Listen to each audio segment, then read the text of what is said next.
Il tempo non esiste di per sé. Sono le cose stesse che creano il senso di ciò che è avvenuto nel passato, di ciò che dura nel presente e di ciò che seguirà nel futuro. Nessuno può avvertire il tempo di per sé, avulso dal moto o dalla placida quiete delle cose.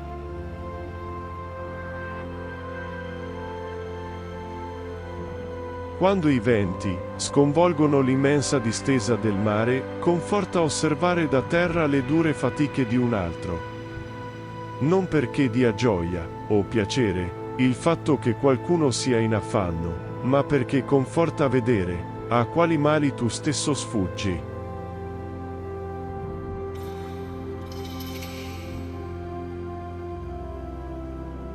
In quali tenebre e fra quanti pericoli si trascorre questa vita, qualunque essa sia.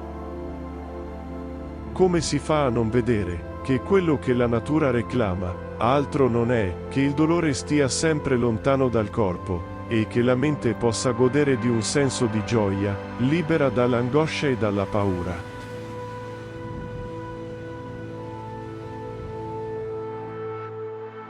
Vediamo che per il corpo poche cose sono necessarie. Quelle che possono togliere il dolore e dare anche molti piaceri.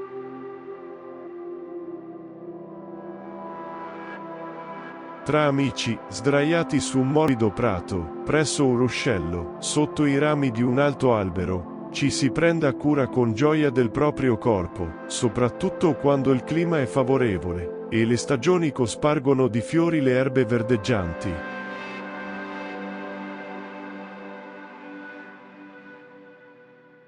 Come i bambini nel buio trepidano, spaventati da tutto, così anche noi, nella luce, talvolta temiamo cose che non sono affatto più paurose di quelle di cui i bambini hanno paura nel buio, e che immaginano imminenti.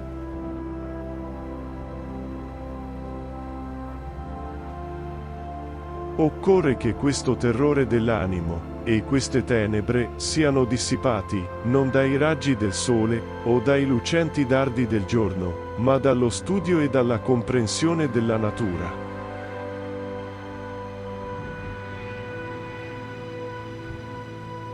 Sempre l'universo si rinnova, e tutto quanto è mortale vive di un reciproco scambio. Alcune specie crescono, altre diminuiscono, e in breve tempo si avvicendano le generazioni degli esseri umani, che si scambiano, come staffette, la fiaccola della vita.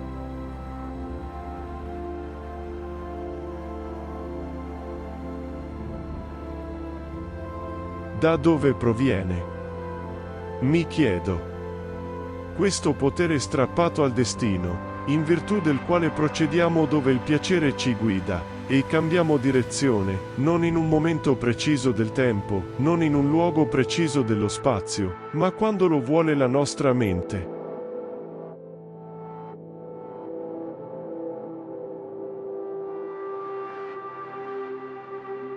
Vedi, dunque, che l'impulso al movimento nasce nel cuore, che dapprima procede dalla volontà dell'animo, e che solo dopo si diffonde in tutto il corpo e nelle membra.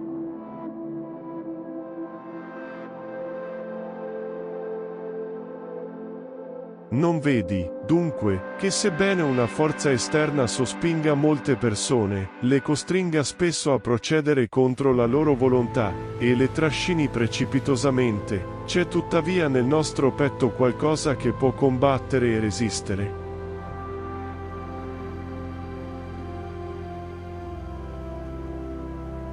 È nell'incertezza dei pericoli che più conviene osservare un uomo. È nell'avversa fortuna che si riconoscono le sue qualità. Solo allora, finalmente, possono uscire parole sincere dal profondo del suo cuore. Solo allora cade la maschera e rimane l'essenza.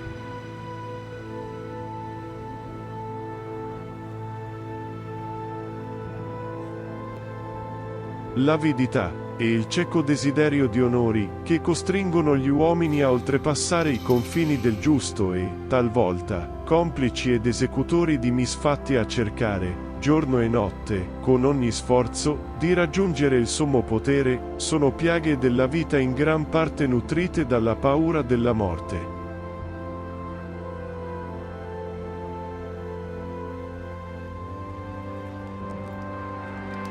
Quale miserabile smania di vita ci spinge a trepidare tanto, nei rischi e nelle incertezze? Un termine certo della vita incombe sui mortali. Nessuno di noi può evitare di incontrare la morte.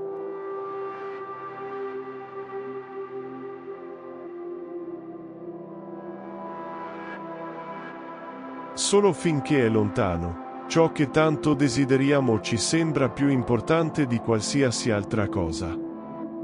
Poi, una volta che l'abbiamo afferrato, desideriamo altro. E una stessa sete di vita ci tiene perennemente col fiato sospeso.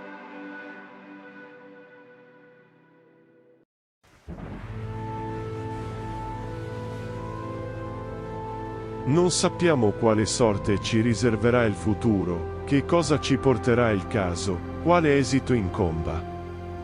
Né, certo, protraendo la vita, sottraiamo un istante al tempo della morte. Non riusciamo nemmeno a scalfirlo, per far sì che meno a lungo potremo essere morti.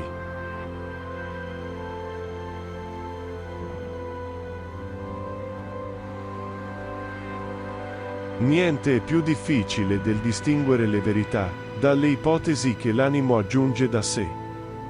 Se qualcuno ritiene che non si possa sapere nulla, anche questo non sa. Se si possa sapere. Dice infatti di non sapere nulla.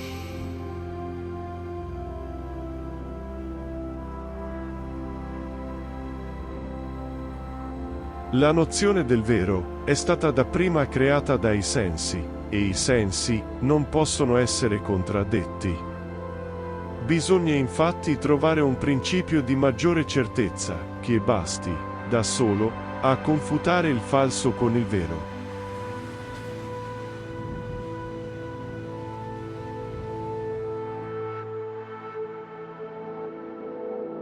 Che tu riconosca che le cose hanno sempre bisogno di nuovo splendore, che ogni getto di luce prima nasce e poi perisce, e che non sarebbe possibile vedere le cose alla luce del sole, se questa luce non continuasse a splendere in eterno.